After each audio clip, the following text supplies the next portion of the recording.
Well, thank you very much for sitting down with us. Can you walk us through what exactly happened with the return of the hostage whom then it was discovered was not a hostage? There seems to be a lot of um, misunderstanding right now, and can you walk us through and help clear some of that up? Absolutely. According to the 20-point plan produced by President Trump, which all the sides, including Hamas, expressed their support of the plan, Hamas was supposed to release all the living hostages and expeditiously return also all the hostages which they murdered and which they took their bodies as captives as well. The 20 living hostages were indeed released. Some of the murdered hostages were released, but Hamas is continuing to delay this process. They're continuing to delay the return of the hostages for various reasons, and we can go into why that is.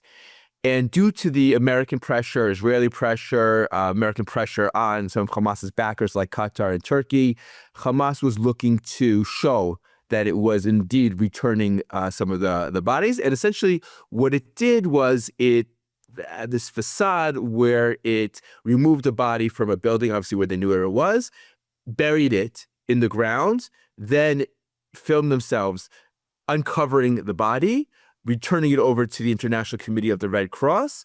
But when it was brought back to Israel, it was identified as a hostage who was murdered by Hamas on October 7th, and whose body had already been recovered by Israel back in 2023. So it was another one, but it's not the first time this has happened. Hamas has returned bodies of Gazans, which they claim to be hostages, and that's repeated itself. And it's part of this, delaying tactic that Hamas is trying to do. On the one hand, to show that it's acting in line with its commitments. On the other hand, to stretch out this period between called stage 1 and stage 2 of the peace plan for as long as possible. And forgive me, this may be a somewhat gruesome question to answer, but when you say they returned the body of a hostage who had already been returned, are we talking about body parts? Precisely. To my understanding, I don't know all of the physical details, but most of this hostage's body had been recovered back in 2023 to the point where they were able to positively identify them and also positively identify that the hostage was indeed murdered. And now this is other remains of the same hostage.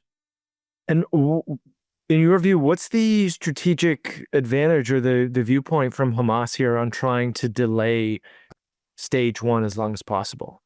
So two things. One is in stage 2, they are supposed to disarm, right? The very first point in the 20-point plan is Gaza will be a de-radicalized, terror-free entity. In stage 1, that doesn't happen until stage 2. Now, their goal is to basically reassert their control violently over the parts of Gaza they control, to eliminate their enemies, to demonstrate to the population that anybody who dares speak out against them will be immediately beaten or murdered. And in some ways, because stage 2, and also to demonstrate to the international community, to Arab and Muslim countries, that you really don't want to send your soldiers here to try to disarm us because it's not going to end well for them.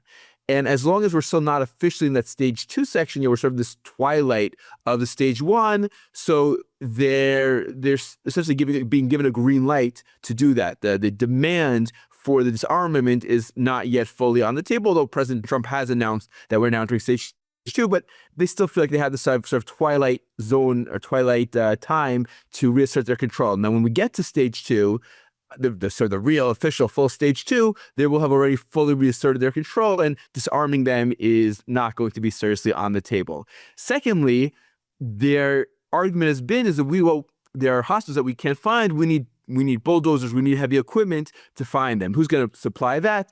The Qataris, the Turks, perhaps the Egyptians.